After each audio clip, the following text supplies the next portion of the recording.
हिंदू धर्म को लेकर के हिंदू धर्म के बीच में बहुत सारी पहेलियां हैं, बहुत सारी कहानियां हैं, बहुत सारे असमंजस हैं, बहुत सारे विरोधाभास हैं, बहुत सारे देवी देवता हैं, बहुत सारे अंधविश्वास और पाखंड हैं। हिंदू इस बात से परेशान है कि अगर किसी से पूछें कि हिंदू कौन है तो इसमें बहुत सारी पहेलियां हैं।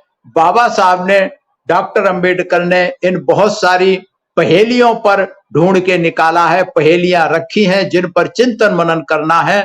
तो आज पहली पहेली है कि यह जानने में कठिनता होती है कि कोई हिंदू क्यों है।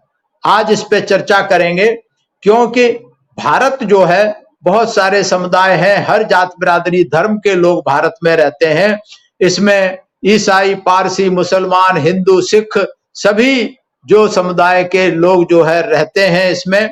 ये जो है इनका आधार जो है सब अलग अलग है और ये वास्तव में धार्मिक हैं ऐसा मानना सोचना एक सतही विचार है, क्योंकि ये सब प्रजातीय नहीं है, समुदाय अलग अलग है।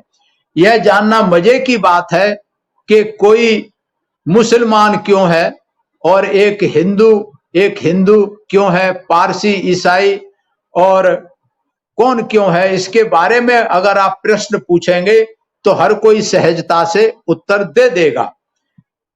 अगर हम मुसलमान से पूछेंगे कि वह मुसलमान कौन क्यों है तो वो कहेगा कि हम मोहम्मद साहब को मानते हैं और कुरान हमारा धार्मिक ग्रंथ है। अगर हम ईसाई से पूछेंगे तो वो कहेगा कि हम ईसा मसीह को मानते हैं और बाइबल हमारा धर्म ग्रंथ है। अगर हम पारसी से पूछेंगे तो वो कहेगा कि जरदुस्तु उनके अनुयायी हैं, हम उसको मानते हैं। तो ये अगर आप सिख से पूछेंगे तो सिख कहेगा कि गुरु नानक देव हमारे गुरु हैं और हम सिख धर्म की पुस्तक को गुरु ग्रंथ साहब को मानते हैं। अगर आप बुद्ध धर्म की बात करें तो वो कहेगा कि हम तथागत गौतम बुद्ध के अनुयायी हैं और बुद्ध धम्म पद को मानते हैं। लेकिन यही सवाल अगर किसी हिंदू से किया जाए तो हिंदू से पूछेंगे तो वो असमंजस में पड़ जाएगा और जवाब नहीं ढूंढ पाएगा कि यदि वह कहता है इसलिए हिंदू है कि वह उसी देव की आराधना करता है जिसकी हिंदू समाज करता है। उसका यह उत्तर सही नहीं हो सकता, क्योंकि हिंदू किसी एक ही देव के उपासक नहीं है। कुछ हिंदू एकेश्वरवादी हैं, कुछ बहुदेववादी हैं, कुछ सर्वेश्वरवादी है। यहाँ तक कि जो एकेश्वरवादी हैं वे भी किसी एक देव की अर्चना नहीं करते, कुछ विष्णु की पूजा करते हैं, कुछ शिव की करते हैं, कुछ राम की करते हैं, कुछ कृष्ण की करते हैं। कुछ नर जो है भगवानों की पूजा नहीं करते, वे देवी देवताओं की पूजा करते हैं। इस पर भी वे समान देवियों की पूजा नहीं करते, वे विभिन्न देवियों की पूजा करते हैं। कुछ काली की उपासना करते हैं, कुछ पार्वती की, कुछ लक्ष्मी की। अब देखें बहुदेववादियों को, जो बहुदेववादी हैं वे समस्त भगवानों की पूजा करते हैं, वे विष्णु और शिव की भी पूजा करेंगे, राम कृष्ण की, काली, पार्वती, लक्ष्मी सबकी पूजा करेंगे। इस तरीके से जो बहुदेववादी पूजा रचना के विषय में केवल हिंदू देवी देवताओं तक ही आस्थावान नहीं है, हिंदू को मुस्लिम पीर अथवा ईसाई प्रभु की पूजा से भी कोई संकोच नहीं है। तो इस तरीके से अगर आप देखें, यदि कोई कहता है कि वह इसलिए हिंदू है कि इसे हिंदू धर्म में आस्था है, तो उसका उत्तर सही नहीं हो सकता, क्योंकि सत्य यह है कि हिंदुओं का कोई निश्चित पंथ ही नहीं है। जो हिंदू समझे जाते हैं उनके विश्वास एक दूसरे से अत्यंत भिन्न है, अपेक्षाकृत ईसाई और मुसलमानों के। हिंदुओं की मूल धार्मिक आस्थाएं भी भिन्न भिन्न है। कुछ कहते हैं कि हिंदू धर्मशास्त्र उन्हें स्वीकार कहते हैं, परंतु कुछ हिंदू तंत्रों का तिरस्कार करते हैं। कुछ लोग वेदों को प्रमुखता से मानते हैं तो दूसरे कर्मवाद को और पुनर्जन्म की गहरी आस्था है। पंथों और सिद्धांतों का ये मिश्रित समूह ही हिंदुत्व है। इसकी छत्र छाया में पलते हैं एकेश्वरवाद, बहुदेववादी, सर्वेश्वरवादी, महान देवता से विष्णु उपासक और इस तरीके से तमाम सारे चीजें हैं कि 33 करोड़ देवता, 33 करोड़ शास्त्र। इसके बाद यदि कोई कहता है कि वह अन्य हिंदुओं के समान रीति रिवाज अपनाता है इसलिए वह हिंदू है, तो भी यह झूठ है, क्योंकि सभी हिंदुओं के रीति रिवाज एक जैसे नहीं है। अलग अलग क्षेत्र में अलग अलग सबके रीति रिवाज अलग अलग हैं, अलग अलग जातियों के रीति रिवाज अलग अलग हैं, अलग अलग संप्रदायों के रीति रिवाज अलग अलग हैं। उत्तर भारत में जो है सपिंड गोत्र विवाह की प्रथा नहीं है, परंतु दक्षिण भारत में मामा भांजी और मामा फूफी के बहन भाइयों के साथ विवाह होता है। यदि कोई कहता है कि वह हिंदू इसलिए है कि वह जात प्रथा को मानता है, उसका यह उत्तर भी संतोषजनक ढंग से स्वीकार नहीं किया जा सकता।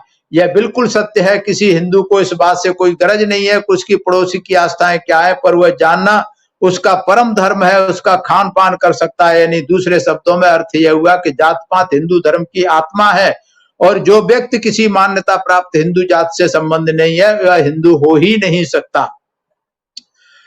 तो यह दोनों बातों का होना आवश्यक है। उसे हिंदू होना चाहिए और जात पात में विश्वास रखना चाहिए। अब फिर भी प्रश्न उठता है कि हिंदू कौन है। इस संदर्भ में जहां के तहां खड़े हैं कि हिंदू कौन है, ये भी फिर गोलमोल है। प्रत्येक हिंदू के समक्ष यह प्रश्न नहीं है कि उसके अपने धर्म के बारे में इतनी ऊहापोह क्यों है, इतनी उलझन क्यों है। वह ऐसे मामूली सवालों का जवाब क्यों नहीं देता जिनका उत्तर प्रत्येक पारसी, प्रत्येक ईसाई और प्रत्येक मुसलमान के पास है, प्रत्येक सिख के पास है, हर धर्म के पास है। लेकिन ये समय हिंदू धर्म के पास ऐसा नहीं है।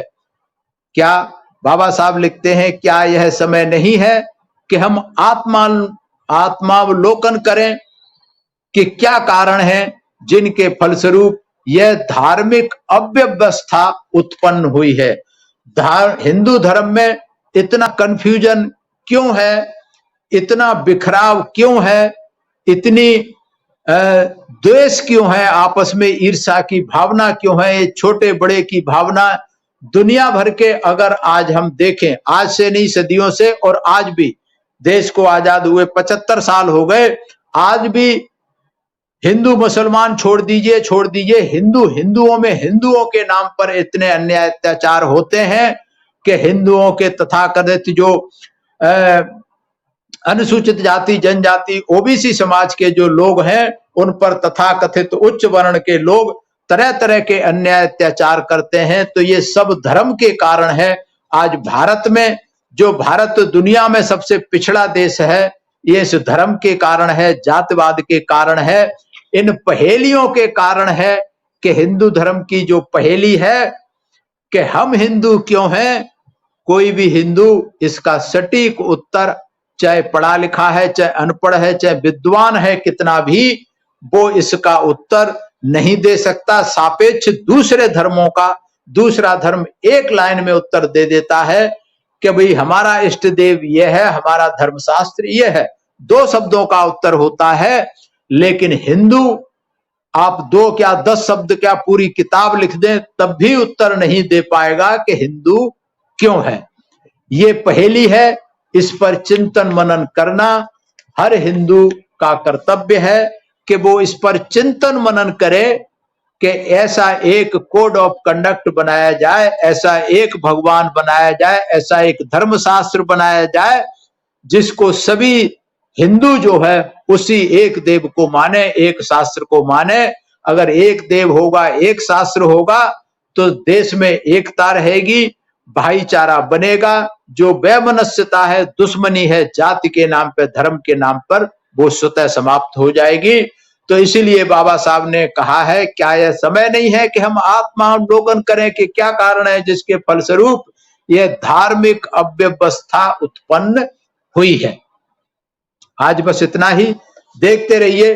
कल दूसरी पहेली इससे भी महत्वपूर्ण है। लगातार ये चर्चा जारी रहेगी। हिंदू धर्म की पहेलियां देखते रहिए एसएम न्यूज पर प्रतिदिन।